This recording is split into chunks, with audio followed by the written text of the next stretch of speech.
एक तरफ 2024 के लोकसभा चुनाव को लेकर महागठबंधन की बात चल रही है, तो दूसरी ओर सपा अध्यक्ष अखिलेश यादव ने साफ कर दिया है कि उत्तर प्रदेश में सभी 80 सीटों पर पार्टी प्रत्याशी उतारेगी। यानी साफ बात है कि कांग्रेस के साथ फिलहाल उनकी बात बनती हुई नजर नहीं आ रही है। हमारे साथ में कांग्रेस विधानमंडल दल की नेता आराधना मिश्रा जी हैं। मैम, एक तरफ महागठबंधन की तैयारी, दूसरी तरफ पहले हम देखते थे अमेठी की सीट हो गई, रायबरेली हो गई, इस तरह की सीटों को छोड़ देते थे बाकी दल, लेकिन जब अखिलेश यादव सभी सीटों पे प्रत्याशी उतारेंगे, आप लोग की चुनौती और बढ़ जाएगी।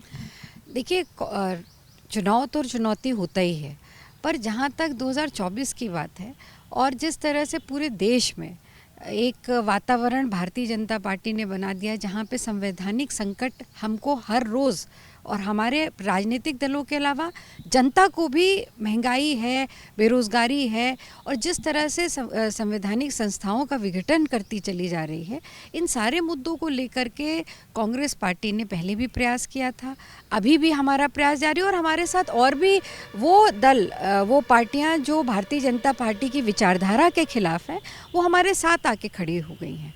तो मैं मानती हूँ कि अगर हमें भारतीय जनता पार्टी से लड़ना है, उसकी विचारधारा से लड़ना है, तो हम सबको एक मंच पर आना पड़ेगा।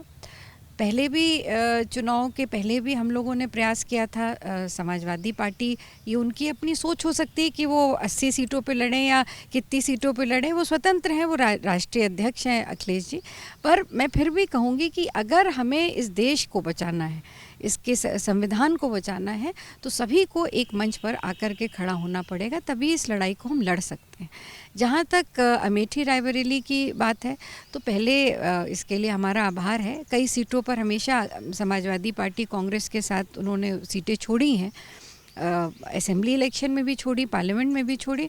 तो मुझे विश्वास है कि आगे भी ये अंडरस्टैंडिंग ज़रूर होगी, पर अगर वो नहीं भी होती है तो कांग्रेस पार्टी सक्षम है चुनाव लड़ने के लिए। हमें चुनाव लड़ना है और हम चुनाव लड़ेंगे, और हमारी नैतिक जिम्मेदारी इसलिए बड़ी है क्योंकि हमारा राष्ट्रीय दल अगर कोई है तो वो कांग्रेस पार्टी है। मैम, जैसे रायबरेली की बात करें, देखिए इकलौती सीट है जो फिलहाल लोकसभा में आपके पास उत्तर प्रदेश की है, लेकिन अगर वहाँ पर भी प्रत्याशी उतार देती है सपा, तो फिर उस सीट के लिए संकट नहीं बढ़ जाएगा? देखिए, अगर आप अभी बाई इलेक्शंस की बात कर रही है, इसके पहले भी जो ऐसे पार्लियामेंट इलेक्शन हुए, तो कई सीटों पे हम लोगों ने समाजवादी पार्टी के लिए सीटें छोड़ दी थी। और ये हमेशा से दोनों तरफ से ये प्रक्रिया हमेशा रही है। तो मुझे लगता है कि अमेठी रायबरेली के लिए हमेशा से नेताजी ने इस बात का निर्णय लिया, अखिलेश जी ने भी लिया, तो आने वाले समय में भी उसको कंसिडर करेंगे। और नहीं, मैंने फिर इसको मैं दोहराऊंगी कि नहीं भी करेंगे तो अमेठी रायबरेली गांधी परिवार के लिए घर है, परिवार है, और वहाँ हम चुनाव नहीं लड़ते। वहाँ पर एक एक्सेप्टेंस की बात है, परिवार के एक्सेप्टेंस की बात है, और लोगों का प्यार और आशीर्वाद मिलता रहा है रायबरेली में सोनिया जी को। तो मुझे पूरा भरोसा है कि साथ मिलेगा, बहुत अच्छी बात है, नहीं भी मिलेगा तो उस सीट पर हम अपनी पूरी ताकत से लड़ेंगे।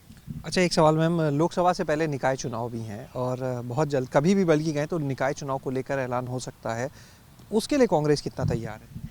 देख, कांग्रेस निकाय चुनाव को लेकर के हमारी पूरी तैयारी पहले भी थी, पर क्योंकि कोर्ट में इस मामले को चैलेंज कर दिया गया था तो ये चुनाव टल गए हैं। जब भी चुनाव होगा हमारी पूरी तैयारी, हम चुनाव लड़ेंगे पूरी तैयारी से। बहुत शुक्रिया। तो ये थी हमारे साथ में कांग्रेस विधानमंडल दल की नेता आराधना मिश्रा जी, जिनका साफ कहना है कि चाहे समाजवादी पार्टी सभी सीटों पर अपने प्रत्याशी उतारे या फिर ना उतारे, कांग्रेस अपनी तैयारी को लेकर आगे चल रही है, पूरी तरह से तैयार भी है। और ख़ास तौर से अगर रायबरेली सीट की बात करें तो वहाँ पर जनता का एक स्नेह मिलता है जो परिवार को निश्चित रूप से आगे भी मिलता रहेगा। कैमरा सहयोगी राजू के साथ शैलेश अरोरा, एबीपी गंगा, लखनऊ।